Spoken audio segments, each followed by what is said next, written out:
Good afternoon, everyone, and welcome to the 2020 Blackett Lecture. This is the very first Blackett Lecture to be delivered online. Hopefully next year we will be all back together in London, but for now it's great to welcome you all virtually. And before the main event this evening, I'd like to hand over to Gavin to announce the Society's awards for this year. Gavin. Thanks, Edmund. Let me just start the slideshow. Hopefully you can all see my screen okay. And if you can't, I can't hear you, so never mind. Okay, thanks very much. We'll move on with that. Before we jump into the awards themselves, just some brief housekeeping points. While we're looking at these slides, I suggest you move your picture of the speaker, me, to the top right-hand corner where you see the red box at the moment, and that way it won't interfere with the slides. If you have any queries about what's going on, please use the chat function to send us a message rather than the sort of raising your hand. The session will include time for questions and answers after Chris Skidmore's lecture. And if you do have any questions for Chris, please use the Q&A function to submit those questions, not the chat function, the Q&A function. And through the Q&A function, you'll be able to see the questions that have already been submitted, and you can vote to upweight them, by which means we mean shift them to the top of the queue, and they're the ones that I'll be asking first when we get onto that section. A video of the whole session will be available shortly afterwards. We'll let people know when that's available. And following the end of the Q&A section, we've got a separate networking activity scheduled. Unfortunately, this requires you to log back in using a different Zoom link, slightly different functionality that we need to use for that one. Details of that link should have been emailed out to you, but we'll also share it at various points in the next hour or so through the chat function if you want to copy and paste that ready for the next step. Okay, into the awards. First one, probably the largest of our awards, is the Beale Medal, and that's awarded in recognition of the sustained contribution over many years to the theory, practice of philosophy of OR in the UK. And I'm delighted to announce that the winner in 2020 is Professor Val Belton. Now, as you'd expect, Val's citation is hugely impressive, and you'll be able to read the full version on our website very shortly. But I'm just going to run through a sort of a brief glimpse at some of the highlights. Over the past 30 years, Val has established an international reputation for outstanding and innovative research in multiple criteria decision analysis, MCDA. She's widely recognized as one of the leading researchers of her generation in this field. She's published over 80 scientific articles in lots of the leading OR journals and has supervised a large number of PhD students. In her research, important themes include the integration of MCDA with other management science methods and the combination of several different MCDA methods. And most recently, there's been a focus on problem structuring for MCDA. In addition to her theoretical academic contributions, her work has been hugely influential on practice, and she's collaborated with a wide range of different organizations. She's also developed the MCDA software Visa. She's held the post of Professor of Management Science at the University of Strathclyde since 1999. Her wider professional appointments include stints as president for both the OR Society and Euro, and she's been involved with editorial duties with many highly respected journals. She's been awarded several prestigious honours over her distinguished career, including Companionship of the UK OR Society and the George Cantor Lifetime Achievement Award of the International Society for Multiple Criteria Decision Making. Val's impressive achievements over 3 decades wholly fulfil the criteria for the award of the Beale Medal, demonstrating a sustained contribution over many years to the theory, practice and philosophy of OR in the UK. So congratulations, Val. So at this point of a normal ceremony, we'd be handing over Val's medal and her certificate, taking a few photographs, but obviously we can't do that this year. We'll hopefully arrange a different means of getting medals out to all of the winners and share some photographs at some point. So congratulations, Val. Next up is the Companion of Operational Research, which is awarded for sustained support and encouragement for the development of OR. And this year, I'm pleased to announce our new companion is Alec Waterhouse. Alec's an experienced, well-respected and long-standing member of the Government OR Service, GORS for short.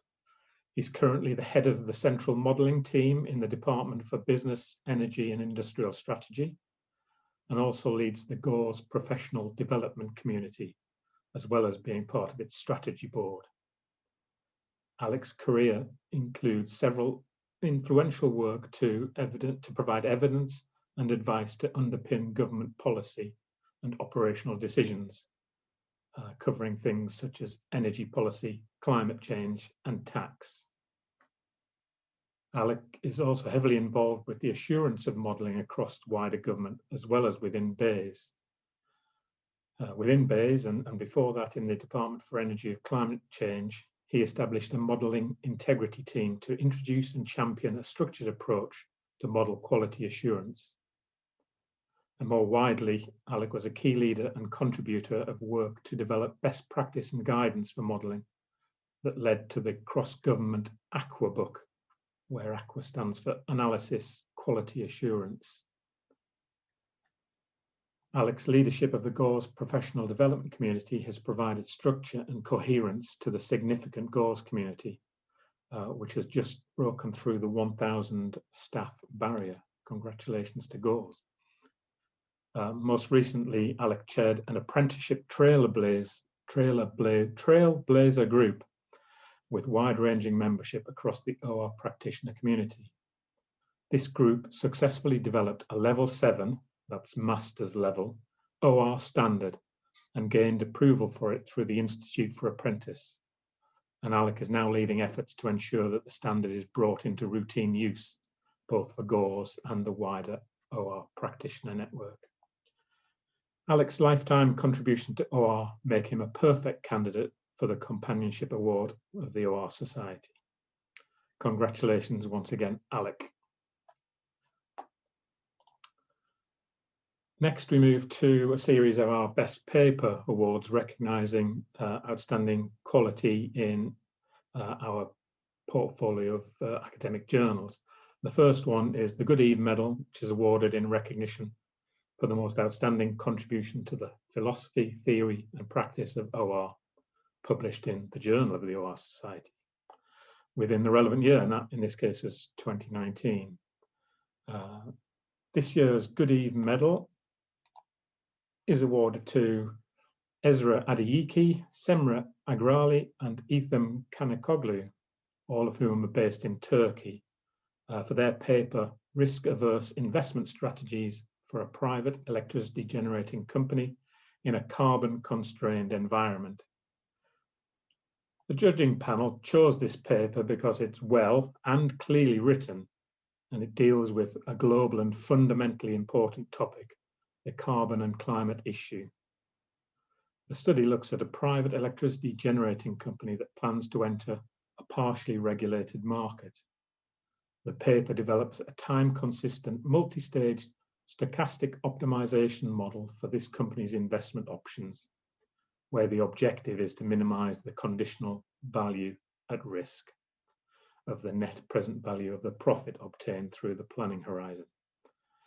The results of a simple case study show that the developed model is appropriate for determining risk-averse investment strategies for a company that operates under such restricted market conditions. Congratulations to all three of you. Next up, we have the Stafford Beer Medal, and that's awarded for the best paper in Aegis. And this year, the medal is awarded to Bjorn Ross, Laura Pils, Benjamin Cabrera, Florian Brachten, German Neubaum, and Stefan Stieglitz, all of whom were based in Germany when the paper was submitted, although Bjorn Ross has since moved to the University of Edinburgh. And their paper was "Are Social Bots a Real Threat? An agent-based model of the spiral of silence to analyse the impact of manipulative actors in social networks."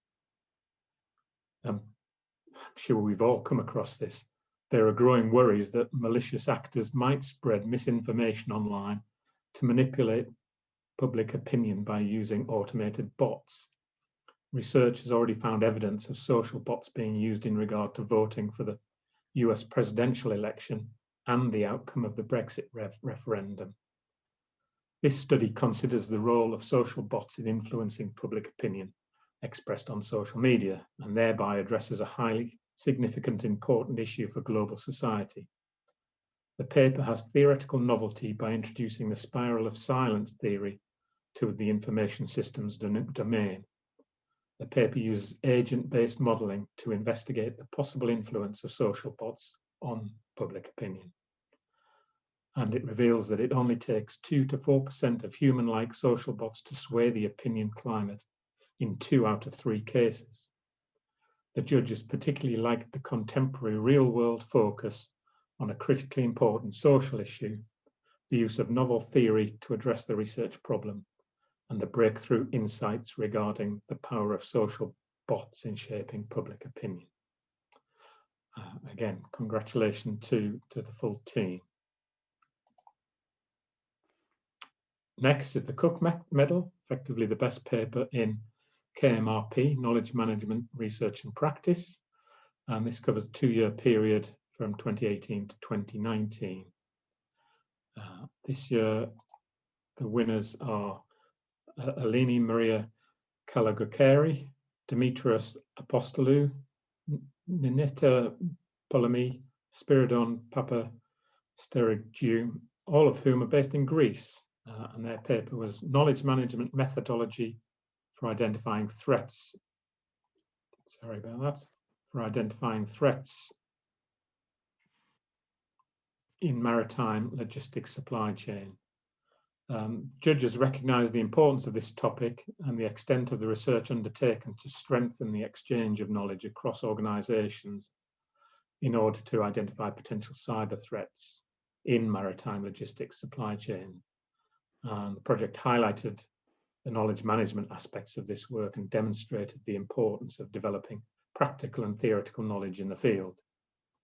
The paper proposes a knowledge management methodology and an associated tool for maritime logistics supply chain, which aims to enable sharing of knowledge and suggests ways of identifying cyber threats. The authors are also to be congratulated on creating an accessible and engaging paper on this subject. Next is a new Best Paper Award. This is for our relatively new Journal of Business Analytics, now into its 3rd year.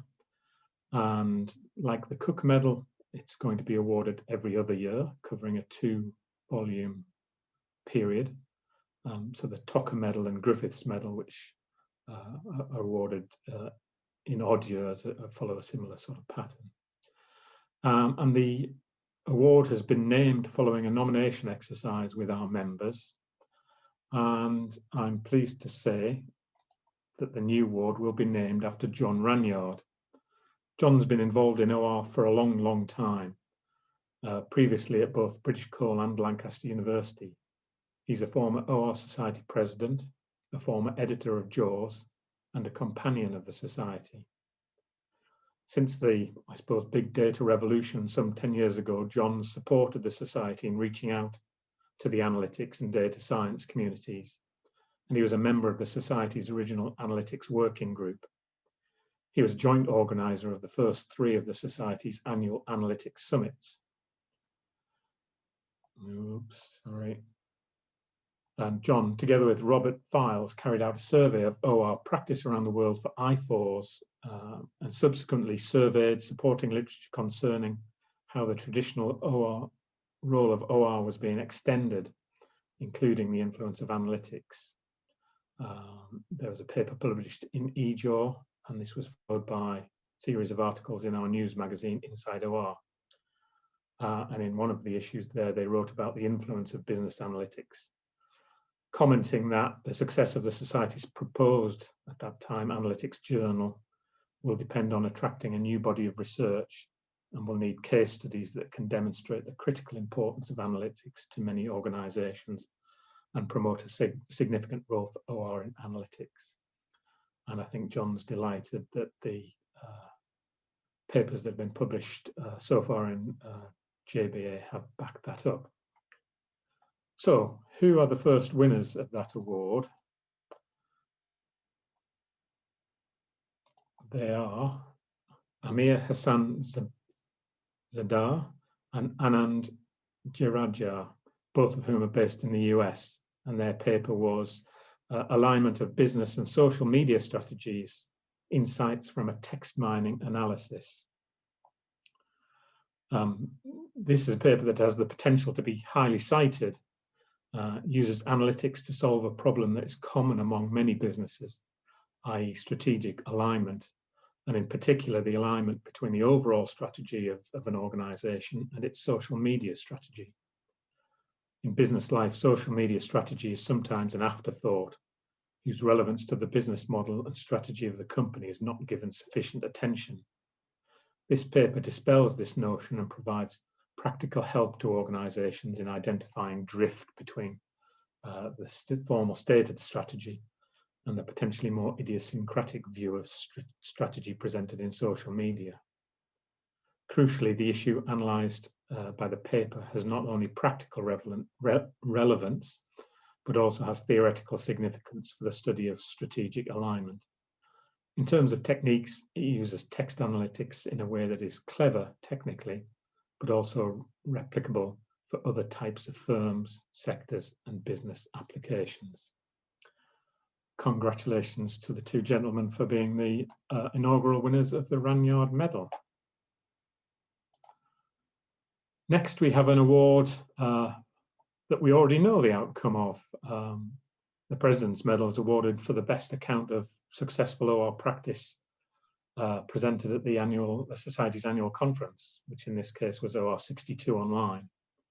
And this year we had 3 impressive examples of such practice, demonstrating how the best of OR and analytics makes a real difference in addressing big issues. In this case, dealing with problems from healthcare, power transmission, and the response to the pandemic crisis.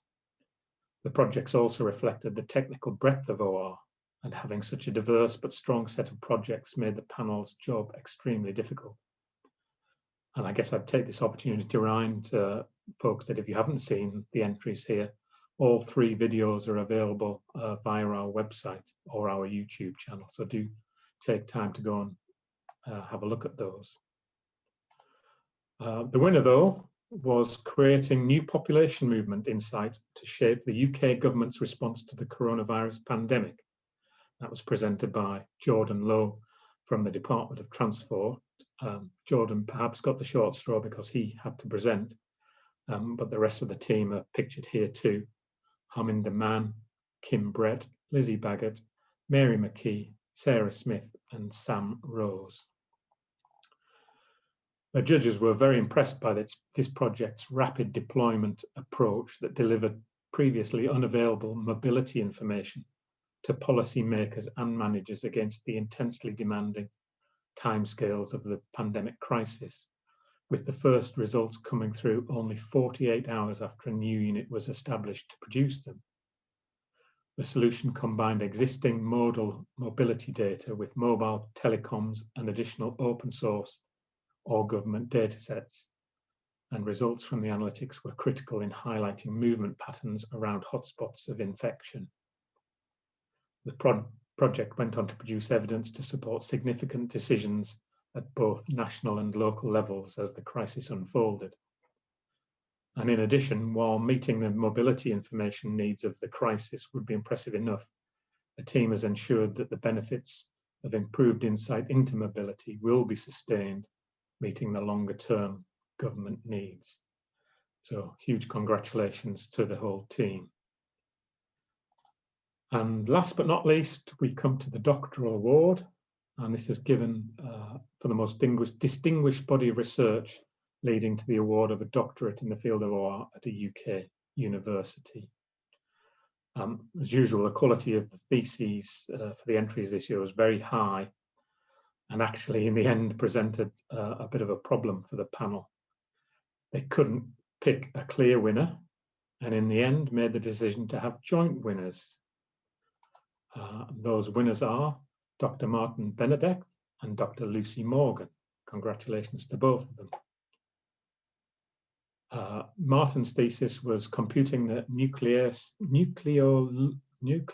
of cooperative games, and it addresses the issue of how decision makers collaborate by forming coalitions and how the players within a coalition share the benefit in a fair and stable way. A key problem in this area is to compute the nucleolus, which is designed to minimize the dissatisfactions that coalitions could experience under the sharing scheme that is used. However, the computation is notoriously difficult because of the large number of potential coalitions that could be formed. The thesis contained the development of a novel algorithm for computing the nucleolus. It exploits the relationship between primal and dual representations of the problem. And computational tests show it can handle problems involving over 30 players, whereas previous algorithms were limited to just 15. There's open source code available for different algorithm implementations, and a recent publication has applied the algorithms to model a European gas network. The external examiner commented that Martin produced a truly remarkable PhD thesis in operational research. It has all the features of a fine piece of work in this discipline. And Lucy's thesis was entitled Quantifying and Reducing Input Modeling Error in Simulation. The focus of Lucy's thesis is input modeling for simulation and quantifying its effects on the simulation output. There are three significant contributions: a method for quantifying input uncertainty for simulation models, an approach for quantifying bias caused by input modeling, and a spline-based method for modeling and generating arrivals from an inhomogeneous Poisson process. In addition to the strong theoretical contributions provided within the thesis, the practical relevance of the bias quantification was demonstrated in a case study for an NHS call centre. The spline-based method has also been implemented as an R package, which is available for download. This will help the future use of the method, both in academia and by OR practitioners. The external examiner commented that the thesis is one of the best that I have ever read. A further remark from the external examiner mentions the significant new methodology in simulation input analysis, which will help ensure that simulation analysts are able to report more accurately on the true level of uncertainty in their inputs. So again, congratulations to both of those, and indeed to all of our award winners. So I'll now stop sharing my screen and pass you back to Edmund.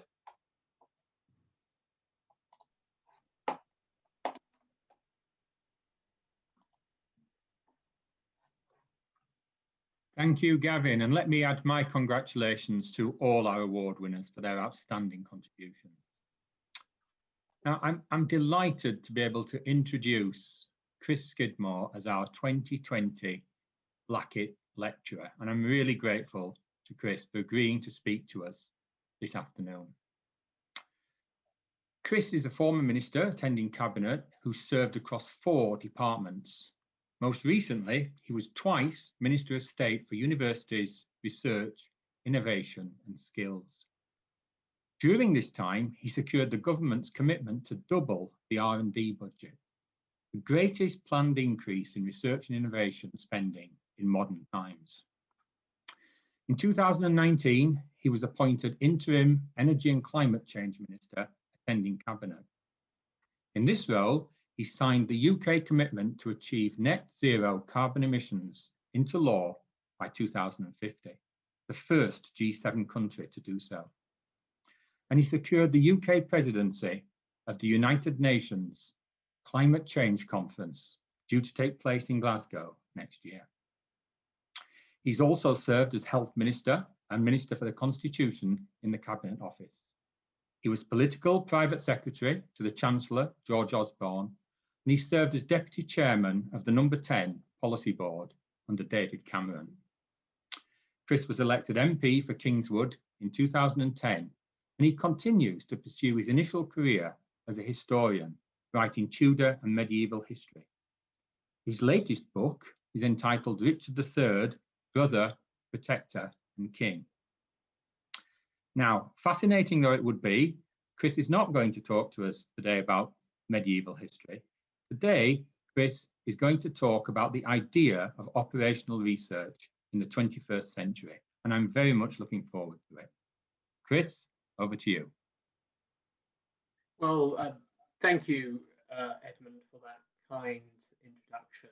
And I'd like to thank the Society for the opportunity to address you tonight, albeit via Zoom, in my son's bedroom.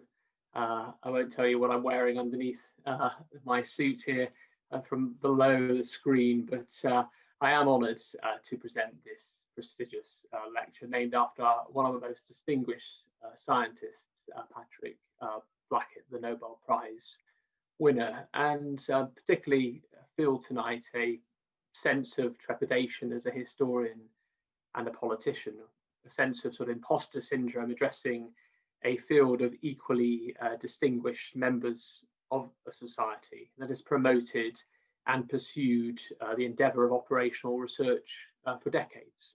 And listening to that humbling prize ceremony, the number of achievements of those individuals who've won awards tonight, certainly to be celebrated. I suspect there is little wisdom, if any, that I can impart to you about operational research that you don't already know. But what I'd like to do tonight, however, is to use this opportunity to shape a narrative, not only to restate the importance of operational research for the future, which I'm sure you all know, but to point to a direction of how its importance can be truly realised within government and society for the future. I had the privilege, as Edmund mentioned, of being the UK's Science, Research and Innovation Minister, not once, but twice between 2018 and 2020. It was, and indeed still is, a time of uncertainty and unpredictability, not only nationally, but internationally too. We all know how the fortunes of research and scientific investment can be buffeted by political headwinds. And I've got to admit, it's been some storm. Since 2015, I've fought 3 general elections in a period where I expected just one. As the UK has now left the European Union to become an independent sovereign state, we still await the final shape of its future relationships with the EU and the US. And at the same time, on top of this, the global crisis caused by the pandemic of COVID-19 has and will continue to throw global economies into turmoil.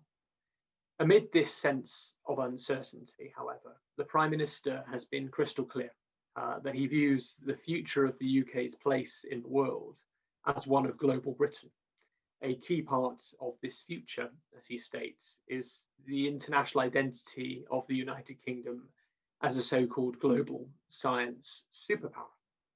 Now, words are fine things, as the politicians well know, but what is the strategy to achieve this? How should the UK position itself to be world leading for the future? And what investment needs to be made not only in our research infrastructure, but in the skills needed to conduct research for the future? Now, back in 2015, the government committed to spending 2.4% of gross domestic product, both public and private, of course, to research and development. And this was not only to achieve superpower status. In fact, that 2.4% was merely to match the average OECD spend on R&D. Since then, many nations have gone far further and indeed far faster. China now spends 3% of its GDP on R&D, so too does the USA. Germany is committed to 3% by 2030, while South Korea has already reached 4.5%. In the context of these rises, 2.4% is a modest ambition that sees the UK treading water, not powering ahead. Still, even with 2.4%, the UK has a long way to travel. Our current spend on R&D hovers between 1.7 to 1.8% of GDP. Approximately 0.6% of this is public R&D, for which the government holds the purse strings, and the rest of it is private investment. We need, therefore, to uplift research spending by 0.1% of GDP each year, every year, to reach the 2.4% target by 2027. And lest I remind you, 2027 is 2,229 days away. In this time, we need to not only see public R&D spend double, we need to see private investment in UK R&D double too, from 35 billion today being spent per annum to over 70 billion per annum by 2027. So at this rate, we need an additional £15.7 million being spent on R&D by the private sector every single day, including weekends, from now until 2027 to see the 2.4% target being realised. One must seriously consider the realistic ability to achieve this, especially since the global pandemic has caused severe economic disruption, the consequences of which are of course yet to be realised. Still, I believe that we have no other option and indeed no other choice. The lessons of the 20th century show that to disinvest in R&D is to disinvest in one's future. In pulling the plug on so many technologies from space to nuclear power in the past, the UK was a case study in how damaging your science and research base leads to not only a loss in the future economy, it causes a brain drain and a loss of skills that takes decades to recover. The events of this year demonstrate also that research isn't something that we need just as human society for the future. We need it now for the very continuation and existence of our way of life. In the development of a vaccine for COVID-19, our livelihoods, indeed not our lives, are in the hands of those who have dedicated their own lives to research, for which we are, of course, deeply indebted. But that debt must be a financial one if it is to mean that we continue to progress. The Prime Minister realises this, which is why he remains committed to the 2.4% target. And to achieve this, he's already held up the public R&D side of the bargain. Last year's general election manifesto commitment to double public investment in science and research was the largest single commitment to R&D since Harold Wilson's White Heat speech. And now this has now been followed since by the spring financial statement by the Chancellor Rishi Sunak setting out the figures that R&D will increase from around £12 billion per annum currently to £22 billion by 2025. The first fruits of this investment are now already appearing. £1 billion has been committed for the new Ayrton Fund, investing in climate change research across developing nations. Last week's defence spending announcement saw an extra £1.5 billion to be spent on military and defence R&D, taking this figure now to £5.8 billion. And fingers crossed, we will know soon whether the UK will associate or not to Horizon Europe, but it's expected that the budget for this will be approximately £3 billion, the financial envelope for which the government's already stated that in the event of non-association, they will invest in a replacement international scheme pound for pound. So if the spending commitments on R&D are beginning to rack up, then so too is a formulation of a wider R&D strategy in the form of the roadmap published earlier this year. Now, this roadmap is currently being consulted on, but I believe it marks an important moment for the government to decide on which forms of research that it wishes to prioritise and indeed fashion its future around. The vital questions, as always, are what research should be funded within the financial envelope, no matter how large that envelope is, that has been provided, and which research will have the greatest impact and ability to change our futures. The role of government in deciding this question has, of course, always been hotly contested, but I strongly believe, perhaps contrary to my conservative background, that an active state is needed in research, not least if we are to take society and indeed taxpayers on a journey that proves the true value in that investment in research. To this, we must add the inevitable question: in which direction should we take research? In recent years, through its industrial strategy, the government sought to invest in challenge-led funding through direction-led funds such as the Industrial Strategy Challenge Fund or the Strategic Priorities Fund, as well as seeking to invest in specific targeted technologies, such as through the Quantum Technologies Hubs and through the wider Catapult network that's allowed growth in application-led technologies, such as the offshore wind catapult, the advanced manufacturing catapult, or the satellite applications catapult. This direction of travel away from more blue skies discovery-led research has been at least a decade in the making. I sought, however, when Minister, to return to more flexible forms of research funding, making the first real terms increase in QR since 2010, while the government has also now committed in its manifesto to £800 million being invested into a UK advanced project research agency. Both challenge-led and blue skies research, of course, have their place in the UK's ecosystem, but a decision does need to be taken on the appropriate funding mix for the future and how this can be engineered indeed to achieve the 2.4% target. So I return to that challenge that I set out at the beginning of the lecture of harnessing private R&D investment. Leverage is the single most important feature of the 2.4% challenge. Without it, the target simply will fail. Yet leverage is not simply a financial problem. Yes, we can seek to create the funding mechanism similar to the Fraunhofer model, yet leverage from the private sector won't happen unless the research itself is exciting and cutting edge enough to be seen as truly valuable to invest in it. So we need both discovery-led research and applied technologies. Yet the tension between what research to fund and indeed how to fund it will only grow with the expectation of increased budgets. The government will need to decide how to prioritise research and prioritise resource, and then to communicate this to the research community and beyond why it's taken these decisions. And this is where I believe operational research comes in, and indeed why operational research is needed more than ever in playing a central role in planning for the government's future R&D vision.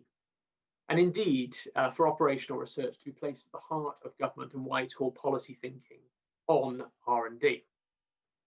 Last week, the government's chief scientist, Sir Patrick Vallance, called for more science for policy, not policy for science, embedding scientific and analytical tools.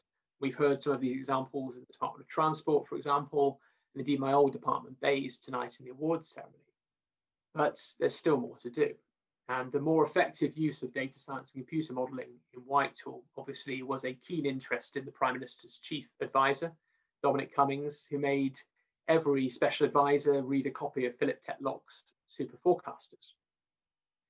Tetlock's 2015 work famously sought to demonstrate that the science of forecasting by data analysis alone was effective as a monkey throwing a dartboard at a computer. Yet through the effective application of experienced human judgment, and importantly that judgment recognizing when mistakes were being made, it was possible to make more accurate forecasts. Now, if this is not essentially what operational research is, placing the application of human judgment and decision making above computer and data analysis, I don't know what is. However, with Dominic Cummings' departure, government needs to ensure that this message of human analytical capability and future strategic planning through operational research is not lost, particularly when it comes to investing in future R&D spend. You are all fully aware of the vital use that business makes of operational research and its investment decisions through use of business and technologies structured around predictive analysis, monitoring and reporting. And government R&D policy, I believe, needs to start thinking in a similar manner, not least because the investment decisions needed today will determine whether we meet that 2.4% target or not. It will not be enough to deliver just the public uplift in R&D unless that research can yield that private R&D uplift. And to achieve this, I believe that we will need a dynamic R&D budget that is delivered across a multi-annual financial framework. For the private sector does not wait for government. When decisions are needed to be taken on where to invest future R&D capability, major international companies are not going to sit around for the next financial year for the UKRI to release an additional tranche of funding. Indeed, all too often, as I recognised when I was a minister, they walk away from what could have been a fantastic collaborative opportunity.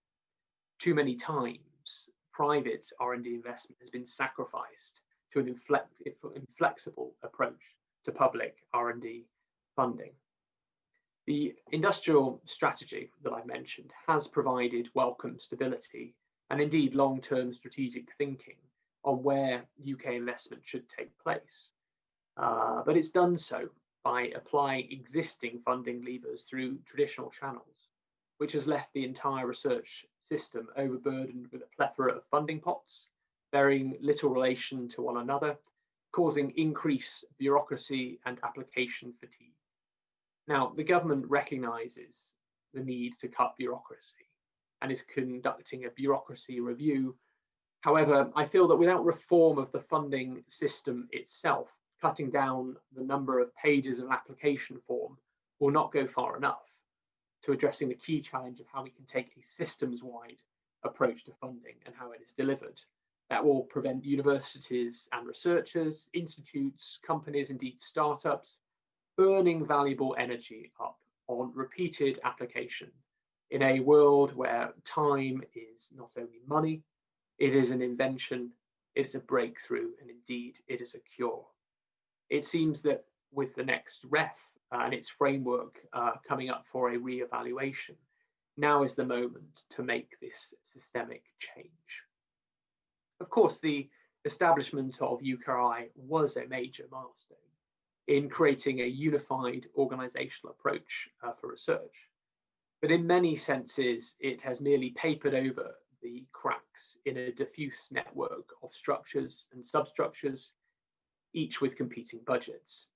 If we are serious about delivering on 2.4%, then we should be serious also about how public funding for R&D is not wasted and can deliver the maximum impact and investment. I'm sure the R&D roadmap, when it is published, will address these concerns.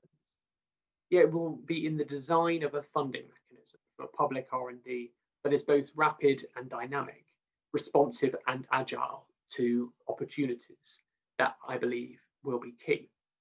This need for agility has been recognised in the work of Sir Adrian Smith and Graham Reed on international research collaboration and future funding, yet it applies domestically too.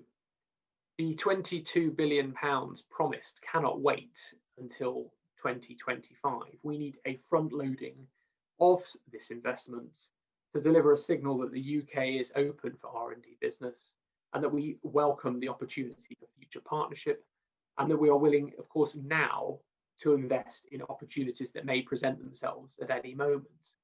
We need to recognise that where we had a push R&D strategy in place, with UK investment being heavily indebted to those challenge funds, and indeed the historic priorities of research councils, we need to reevaluate what a pull strategy might look like, beyond making R&D tax credits more competitive, if we are to attract major international R&D private investment in order to reach 2.4%. Assessing these opportunities and their impact, at the same time as designing how a portfolio approach to R&D investment might look like for the future, is the kind of exercise that operational research was created to deliver. Involving the operational research community in the R&D roadmap and in the design of the future funding mechanism should be a given. But government relies also on the enthusiasm and commitment of what might be termed the research society to guide and indeed at times to cajole. The need for research on research has long been advocated by key organisations such as NCUB, CASE, and indeed the aptly named Research on Research Institute. Yet for some reason, operational research and its practitioners have sat outside the orbit of the 2.4% public policy debate. So my clarion call to you this evening is you as a society and as practitioners of OR, get involved, make the case, persuade and win the argument that operational research can help as a discipline to drive and be part of the answer to the question that the 2.4% agenda has long presented, and with dwindling time to spare, how? It isn't just, however, the government's R&D strategy that I believe operational research can play a far greater role. But obviously, it must do so in the wider decision-making processes of government too. Now, of course, Whitehall already makes use of operational research through its Government Operational Research Service, or GORS. This employs, I think, as of last week, and Gavin mentioned this, 1,000 researchers, and it's done some fantastic work. However, I speak with my former ministerial hat on when I say I believe that GORS remains largely in the shadows of government. The Minister for the Cabinet Office, Michael Gove, is currently engaged on what the future of the civil service should look like and how it should operate. Now is an opportune moment, I believe, to reassess how operational research can be embedded in the decision-making processes of government. For too long, Whitehall has been a response mode operation rather than a proactive future-facing outfit. It does excellent work when it comes to dealing with crises, having found out those crises. Historic departmental boundaries have driven the creation of siloed budgets and in turn siloed thinking. Currently, these are circumnavigated by the use of cabinet subcommittees and interministerial task forces. Yet the challenge-led approach that I spoke of as part of the industrial strategy is, I believe, one that Whitehall finally needs to embrace too. Last year, as Edmund mentioned, I signed the UK commitment to achieve net zero carbon emissions by 2050 into law, becoming the first G7 country to do so. And next year, the UK is going to be hosting the UN Climate Conference, COP26, at which major decisions on future emission strategies will be taken. It is clear that net zero is and will be for decades a driving policy commitment, not just of this government, of successive governments. It requires planning and policies across departments, which would have been best enabled through taking a horizontal approach by establishing its own quasi-department with a permanent secretary for net zero and indeed a net zero ministry. Perhaps the same could also be said for 2.4%. Indeed, there are other government commitments which are, in essence, greater than the sum of their departments needed to deliver. For instance, space policy, which is why I took the decision to establish a National Space Council across government last year. We can, and I believe we must be much more imaginative about how government can meet the challenges for the future by reforming itself around those challenges. And in doing so, operational research can be crucial. Mapping future direction, evaluation of policy proposals and their impact, assessing their delivery, and vitally, something which Whitehall needs to admit it has a very poor track record on, helping to take decisions to end funding if the policy is wrong and is not working. Operational research should take place, not as it currently does, as an adjunct of government, where work can be commissioned, where enthused civil servants and ministers can go for advice. Instead, we need a completely different approach where we need operational research practitioners not hidden out of sight, but in full view as directors within every policy team, teams which shouldn't in future, of course, be limited to departments. Tomorrow, the Chancellor will deliver his one-year spending review. Now, this is not the multi-annual spending review framework we had hoped it to be, but nevertheless, this gives us a window into how to be more dynamic. It gives us a window, to be more dynamic with how government spending and indeed research spending might operate for the future. And if the Chancellor is looking for how saving investments might be made for the future, he might perhaps look to additional opportunities that operational research would bring to increasing both government productivity and efficiency. Already, and I think from the prize ceremony earlier, we noticed operational research has demonstrated time and time again its saving potentials in a number of fields, including in energy transmission and communications, where spectrum management, for instance, in the US has delivered over $10 billion worth of savings. Major companies such as BT recognize the value of operational research for techniques such as automated network design, field force management, asset management, and process optimization.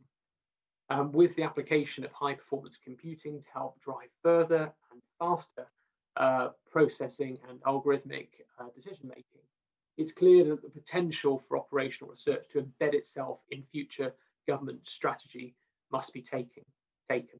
This is not to say that the work that is being undertaken at the moment is not valued. The operational research teams in government are fantastic and are producing time and time again work that needs to be taken more seriously. What I'm saying here is that we should take a whole of a government approach, a systems-wide approach to embedding operational research across government so that it can be far more clearly articulated for the future. The perceived returns for government need not be seen also merely in financial terms. In healthcare, for instance, there is a myriad of examples where individual trusts or localities have applied operational research to yield impressive returns to the survival and quality of human life. Algorithms developed by the University of Glasgow, for instance, where researchers looked to create an additional 200 kidney transplants taking place between 2008 and 2017, that has estimated to have been the case, and now the algorithm continues to be used this day. It's potentially saved the NHS over £50 million. A redesign of and optimization of mental health caseloads, resulting in improved health outcomes for severely mental ill adults across South Wales per patient. It has reduced time off work due to severe mental health episodes by 65%, and a reduction of crisis admissions by 66%, and avoiding ineffective and unnecessary acute hospital admissions by 79%. Now, imagine if we'd invested in advance in operational research for pandemic modelling, and if Operation Cygnus had placed as paramount research, by which I mean operational research at the heart of its strategy to help design pathways and decisions for delivering with community transmission, NHS capability and capacity, the economic impact of lockdowns, along with a host of equally problematic decisions to be taken on school and university closures. The lessons of COVID-19 is that we cannot wait for the future, whatever it holds, to deploy operational research in the present tense. We must, as a responsible government, seek to recognise that operational research matters and must, as a first point of principle, be embedded in the future from the very start of key national strategies and in civil contingency planning. Operational research should be a required part of the process of policy making, without which no policy should finally be signed off. The Treasury might act as an important lever here, and with its Green Book and rules around infrastructure spend being reviewed, it would make sense for new rules to reflect and embrace what the private sector already knows, that investment in operational research pays dividends, prevents wrong turnings, and helps deliver commitments and results at a more rapid pace. So, what of those commitments? I've already mentioned net zero 2050 as an era-defining challenge, one which will outlast governments. It's likely that net zero will be the first of other future-facing ambitions that will require a whole-of-government approach. The pandemic has woken society to the recurring need for healthcare innovation, while the Prime Minister's 10-point plan for green recovery highlighted the need for government to step up to energy creation through new sources such as advanced modular nuclear reactors, fusion, and an expansion in wind power. The Prime Minister has equally made clear his enthusiasm for so-called moonshots, for which the establishment of mass testing for COVID seems to be taken as an early pilot. It's worth noting that the Council for Science and Technology were approached earlier this year, pre-COVID, by the Prime Minister to help articulate what a successful moonshot might look like. They replied in their response that, I'm quoting the CST's letter here, a moonshot can be defined as a highly ambitious national or international goal, which through several scientific, engineering, or technological breakthroughs delivers a disruptive innovation solution. It is by its nature a multidisciplinary and multi-stakeholder enterprise, bringing together a range of partners from academia and industry to work towards the overall single goal. From this definition, CST go on to state, we have identified 7 key principles that should guide the process of formulating a moonshot. A moonshot should, 1, excite and inspire the public, academia and industry, galvanizing academic and industrial research and development. A successful moonshot will engender a sense of motivation, collective achievement, and national pride. 2, relate to and help solve an important societal issue which the public can identify with. 3, be truly disruptive and groundbreaking, not merely a ramping up of an effort of an existing activity or objective. 4, focus on areas where the underpinning science is at a stage to make a major breakthrough feasible. 5, be specific and well-defined in what it sets out to achieve, with a clear time frame for completion and an explicit single measure of overall success. It will be obvious to everyone, including the public, when the moonshot has achieved its goal. 6, take advantage of areas where the UK is or is poised to be a world leader. A moonshot should demonstrate a national capability on the international stage. And finally, 7, a moonshot should offer the prospect of generating significant additional benefits from scientific and technological advances, which have the potential to be applied in other areas, providing benefits in their own right. I wanted to highlight this important response for you tonight, because it seems to me that the criteria for future moonshots should be of how they should be defined and indeed framed will need operational research in their creation. It will need operational research in their choosing and evaluation if they are to meet and succeed in meeting the committee's recommendations.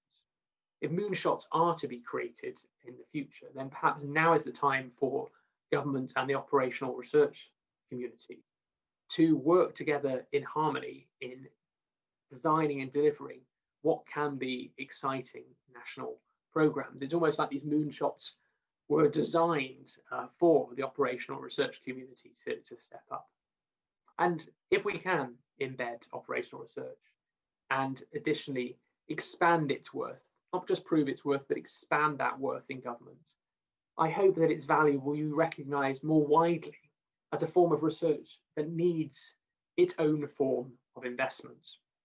If the effective functioning of government depends on harnessing the talents of the civil service, ensuring that they're embracing the opportunities that operational research can bring to policy and strategy making. This highlights, I think, a wider point that I wanted to make about delivering on the UK's R&D strategy, that without people doing the research in the first place, increased investment matters little, for the research simply won't be able to happen.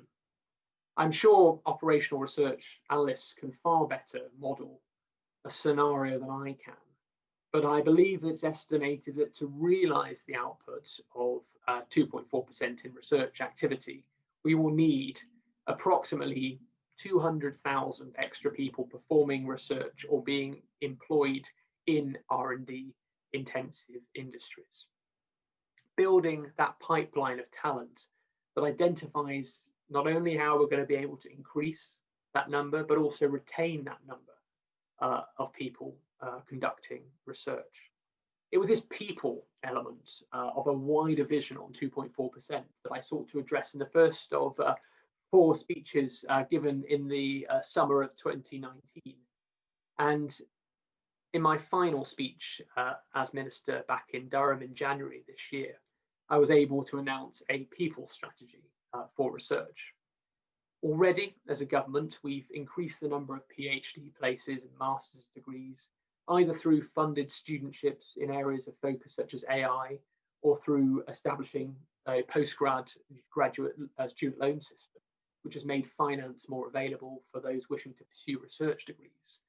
Nearly 1,000 doctoral training partnerships have been established with university and industry combined, helping to train the next generation of engineers, computer scientists, physicists, among many other disciplines.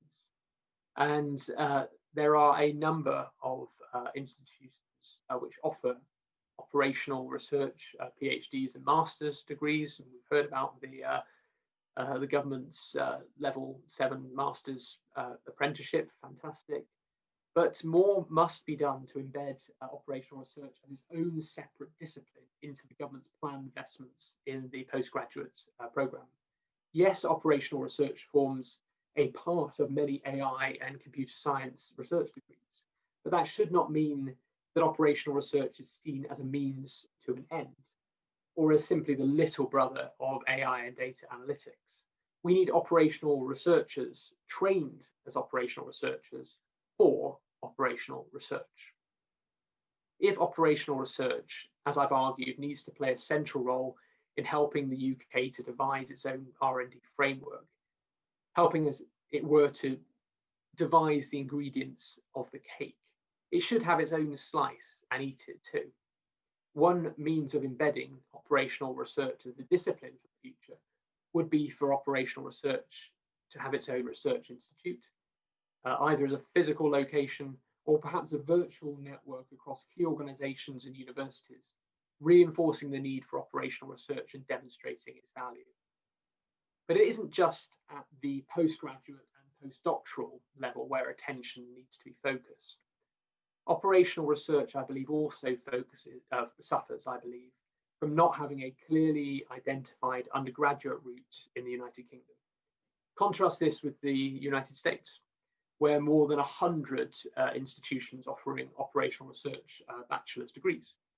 With the value of operational research to business well known, it would make perfect sense at a time when graduate employability has become a focus of attention for operational research to take off as a vocational career path with its own separate undergraduate degree course. Perhaps with the future creation of a flexible post-18 education system, modular courses in operational research might also be able to benefit those wishing to access higher technical education. Either way, now is the moment for institutions HE institutions, universities, to be thinking about future course provision and how they might benefit from establishing operational research courses rather than this discipline being taught through engineering, computing, physics, and maths.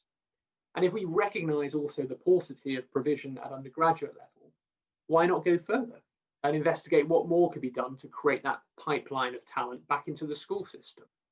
Now, I am extremely wary of venturing down a well-trodden territory of politicians believing that the answer to every problem is to add something to the national curriculum.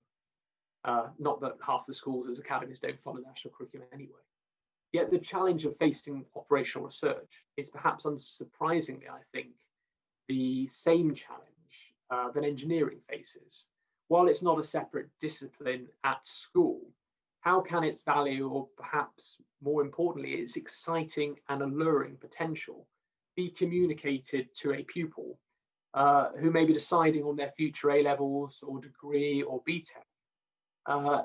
Just as engineering has sought through the Young Engineers of the Future and the Year of Engineering programme to encapsulate the problem-solving aspects of the discipline, so too, I believe, could operational research reach out to sell itself not only as a sustainable career, but an enriching and rewarding life choice. Operational research must not simply be subsumed into the study of computing and AI as a process.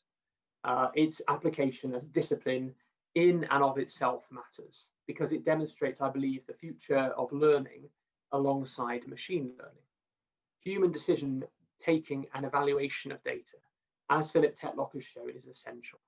That's why I believe that we must not, in focusing on being that global science superpower, forget that science isn't just about the sciences. This isn't a problem in other countries where scientia translates more effectively into research across all forms of knowledge. But in the UK, we're in danger of turning CP Snow's two cultures into another culture war, pitting STEM against the arts, social sciences, humanities, and languages. I've long argued that we need not just the creative arts, vital though they are for our modern economy, but indeed the humanities placed at the heart of our decision-making on science and technology. But innovation cannot happen without scale, and scale cannot take place without understanding human need and human behaviour. The same is the case for tackling climate change and measuring net zero, or indeed for achieving any successful moonshot in the future, or indeed achieving any successful government policy. For they are achieved through being lived through, and only by understanding this, by applying the lessons that we can learn from the humanities and social sciences, will we be able to achieve. Yet these lessons and the essential need for human involvement lies too at the heart of operational research. Indeed, operational research forms a bridge between Snow's two cultures and can help demonstrate why all research and inquiry is valued.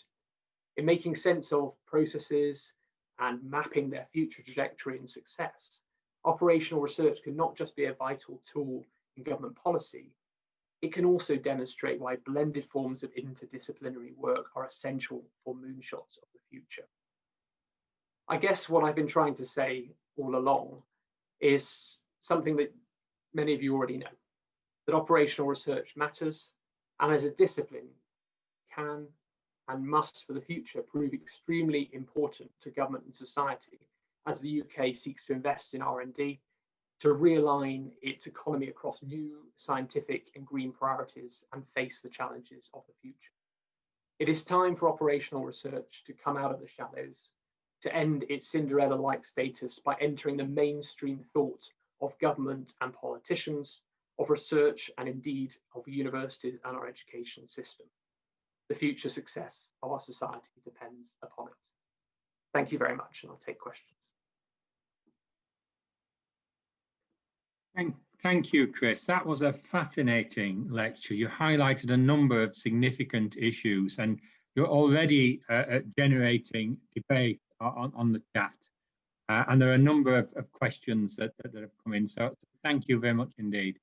I'm going to hand over to Gavin to handle the selection of the questions. We've had voting on questions, Chris. Questions have been coming up through your lecture, and attendees have been voting on the most popular. So I'm going to hand over to Gavin now to present the questions to you. Gavin. Great. Thanks again, Chris, for that speech. Very, very motivational. I feel a bit like a DJ working on the top of the pops here. So I'm going to work my way down the chart from number 1. I'm not quite sure whether we would expect an answer to this. There's actually been some debate within the question as to what there was. Why wasn't there an OR expert on SAGE? And it appears there weren't any OR academics, but there were some modelers from GAUS involved in some of that. I mean, I think this points to the question which I was, conscious of.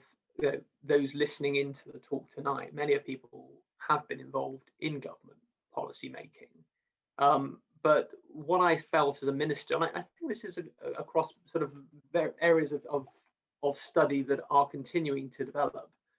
There are limited seats around the table, and often those seats are taken by the great and the good. Not just talking about SAGE, but say, for instance, when I had a number of ministerial subcommittees where I would gather organizations together, you'd have the academies there, you'd have the Russell Group, you'd have strong vocal lobbying organizations that historically have had a well-developed relationship with government. And what I've tried to use tonight in this talk is to say, well, actually, by all means, government should be listening to these organizations, but we need to be able to recognize the pace at which technological change is taking place. And obviously, that's particularly pronounced in data and AI and in systems development. But I felt as a minister, I'd go visit Boeing down in Farnborough and see the work they were doing, but I never had the opportunity to meet directly with someone from GAUS. I never had a reporting mechanism by which I could, as a minister, through my private office, ring GAUS up and ask to be able to talk to somebody about operational research and its impact. I'd have tours of BAYS and of DFE and go down to the basement and see individuals in a team, working there, but I'd have to go through various filters if I was to be able to see them. What I'm trying to say tonight is that, as ministers should be have a direct relationship with the operational research analysts in their department, rather than have the filtering process that goes through the DGs.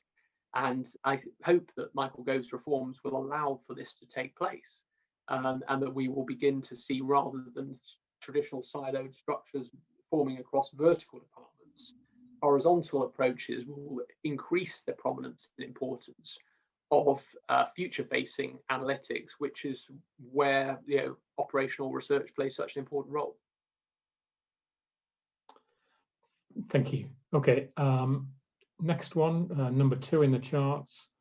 Has the experience of COVID made ministers more or less likely to welcome analytical experts carrying graphs?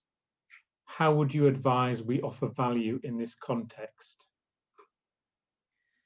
So I think what we've seen take place, particularly driven by social media, is a sort of information disinformation war on a new scale that is historically always there. Is a historian. This is where I would say suggest we need to have humanities embedded into problem solving and strategic decision making, because you can look historically also at these things happening time and time again, and you always have a proportion of a significant minority, let's put it that way, of individuals who see somehow scientific advice and confuse scientific advice with the scientists. That then becomes personal, and they somehow claim that they're living in some kind of Orwellian dystopia, with unelected scientists taking decision above unelected politicians.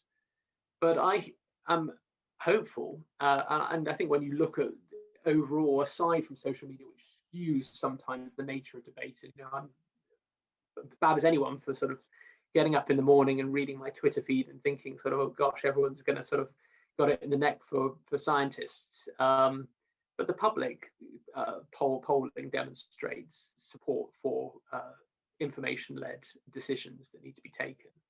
And I think, combined with the efficacy of a vaccine, that will demonstrate and hopefully, reinforce public support for evidence-based decision taking. I think also with the end of the Trump era in the United States, hopefully we can get back to returning to a belief in experts, and that this age of disinformation and a lack of appreciation of knowledge, I hope will begin to come to an end once we demonstrate leadership around why decisions are being taken on the basis of research. Thanks. I'm going to skip one and come back to one, but here's one from, I'm not sure whether I really ought to say this, but it's from the chair of the Government OR Service. Chris, how do we deal with the integration and implementation of good analysis that doesn't always agree with a minister's perceived view of a system? Counter-analysis is not always welcome. Yes, I think for me, I think I benefited from having, as a minister, almost quite uniquely now, two policy experts who I was able to appoint to the civil service, Diana Beach on higher education and universities, Ben Johnson, who I sort of headhunted from Research England. And I'd say this is as a way by which you might be able to blend the political with the policy. There is always going to be a grey area where political concerns outweigh policy decisions that might be based in evidence, and that's democracy. And that politics would be politics without that. And obviously, ministers take judgments based on government's manifesto commitments, whether the commitments are going to be met. They take decisions on investments of taxpayers' money where they know they have to prioritise, and often take decisions where decisions are needed, knowing that the consequence of that decision will be that something else gets deprioritised. But the policy experts that I had provided a filter by which they were able to have continual dialogue with the civil service, with experts, and when they were trusted and respected. And sometimes politicians may not be respected either, but actually having policy experts in place who are integrally part of that community, as Diana was for universities and Ben was for research, I think really helped to create a dialogue and a dynamic dialogue for me. And I hope that a return of these policy advisors to government, as opposed to SPADs, what I'm talking about here is not SPADs who are politically appointed, but ministers can appoint experts outside of the civil service to come in and to advise and to help weigh up decisions. That will act as a filtering mechanism where they can have informal chats with the minister about consequences and the decisions that might need to be taken, and to go through the minister's own decision-making process in their head. Okay, thank you. Next one then. A pandemic was the top known unknown entry on the UK National Risk Register, yet we were not well prepared. How can we do better before the next known unknown strikes? How can analysts equip themselves better to help? So again, there are levels of preparedness, and I think about this all the time also in terms of the grand challenges, because one of our grand challenges that we set out in Bayes was to look at antimicrobial resistance, looking at sort of bacterial-led infection. Yet we sort of didn't have virus-led infection as part of that grand challenge. And why didn't we? And what were the decisions taken at the time? And there will always be decisions that come back to haunt you. But I would say that the Civil Contingencies Unit, I was a Cabinet Office member responsible for that operation, do model and operate on a series of known knowns, as well as known unknowns. So we're getting to Dick Cheney territory here. And obviously, there is a number of modelling scenarios that take place annually. Obviously, NHS capability is one of the key ones and always has been. And as a health minister, I sat through a number of winter NHS preparedness meetings, and those are drilled down because we've had the experience of them. And I would think that probably the lessons that are coming out of the winter preparedness exercises and the modelling taking place there, particularly around flu vaccination and preparedness, have been able to translate across with the pandemic this time. But obviously flooding is something we know is an inevitable situation, so those are always practiced. I think there is a risk register, which I remember publishing, and obviously that has scientific advice built into that at every stage. What I've tried to argue tonight is we've got to do far more and invest more in operational research and other forms of research. I think to be able to look at systems, I think one of the things that's missing from really at the heart of government is a systems-wide approach. That too often, when I was there in Cabinet Office, we'd be looking at evaluating, RAG rating government performance against existing commitments rather than against future possibilities. And obviously there is a drive within the civil service at the centre to be able to deliver on manifesto commitments. Now, to what extent that was put at the centre of a delivery, maybe it's worth reinvestigating that, because I think that's something where I hope Michael Gove's reforms may look again at prioritisation and making sure we can prioritise strategically better challenges that we will face. Thanks. So this is something that you did mention partly during your talk, but I'll ask the question nonetheless, because I think there's a slightly different bend to this at the end of this. Funding is a huge challenge, but so also is the people pipeline. Can you comment on how we'll grow and nurture the research community, especially in the mathematical field, where private sector non-research roles are continually attracting good minds? So, mathematics was a particular passion of Dominic Cummings, and we made a number of announcements on doubling the number of maths UKRI placements, PhD placements. Obviously, we have to work alongside higher education institutes in actually how we can create or meet demand. But there was a significant announcement made in autumn 2019 around increasing the number of maths placements. I think about £140 million specifically going to maths. At the same time, building that pipeline, we've got the math schools that are in King's College and in Exeter. I think the government's keen to look at expanding specifically math schools for the future. I would add, however, there is a bit of a tension in future policy making. We've had the announcement that UKRI are going to open up all studentships to international students. When I took the decision on increasing the number of math studentship places for PhDs, there was actually with EPSRC a artificial cap of about 20%, maybe 10%, members will know better than I do, international students, and we decided to take that cap to 50-50, so home students weren't disadvantaged.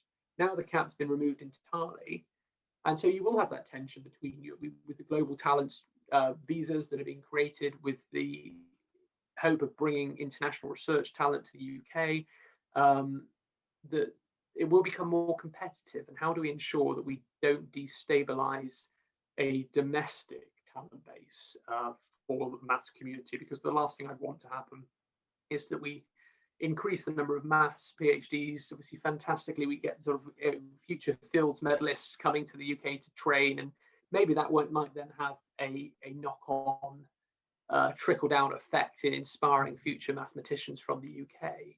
But I think we do have to be cautious about making sure that there are existing opportunities for domestic students to be able to study maths and have the opportunity to do so. Thank you. Next one, benefits from tech R&D have been concentrated heavily in the most wealthy segments of society. if we are to spend much more on R&D, how do we ensure that society as a whole benefits? So this is something where the two elements to this. I can see someone in the chat saying about, oh, break the news to me that it's more than maths. Of course, it's more than maths. So, but the question was about maths, so I gave a maths-related question, a maths-related answer. In terms of looking at how we can demonstrate to society the purpose of investing in R&D is absolutely crucial, because this taxpayers' money, and you risk creating a sort of them and us scenario, particularly around the narrative that's built up around the red wall and left behind towns. And it's something I'm now chairing a higher education sort of commission into looking at how R&D, particularly through universities, can benefit towns and communities that may not have traditionally seen R&D related activity. Some of this comes around recalibrating impact and how we should invest for impact in the future, and how we actually measure impact. I think also universities will be absolutely critical in demonstrating their civic value and how they can use research to demonstrate that this can take place not in university communities or in certain cities. And this whole levelling up agenda also. I mean, when you look at it outside of the so-called Golden Triangle, there are fantastic pockets of research taking place. Indeed, I think, as I said in my Durham speech, if you take all the patents and citations across all the universities in the north of England, they are more than the entirety of South Korea. But we still have to push towards demonstrating the value of research. I think we can do so through these moonshots by coming up with clearly constructed moonshots that will capture the popular imagination. That's not simply saying focus on space age, but I think healthcare, there's clear support for the NHS, and if we can demonstrate moonshots there. Climate change, obviously, there's a real difficulty in expressing the challenge of net zero. I think only about 4% of the population is properly aware of what net zero means, I think, according to some research I've seen by Public First.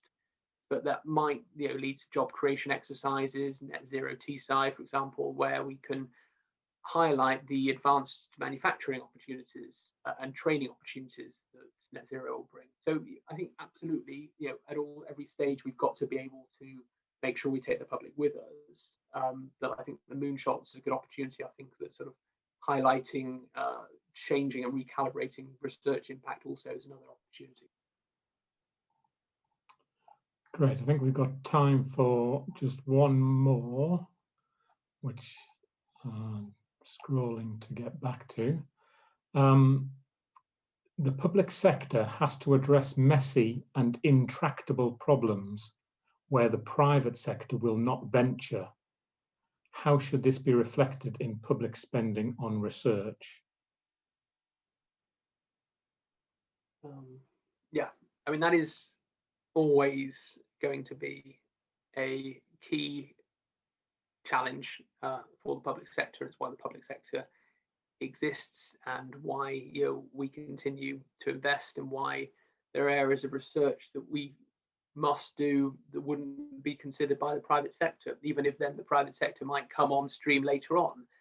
And it's that sort of adaptation. I think those adaptation curves that we need to consider for the future. I think I was passionately a believer in investing in UK AEA's spherical tokamak project, for example. Now that's not going to be ready till 2035, but I believe the role of government, as I mentioned in my talk of an active state, must be to look at new technologies and invest in those new technologies even before they're market ready, because simply the private sector won't be willing to invest in them.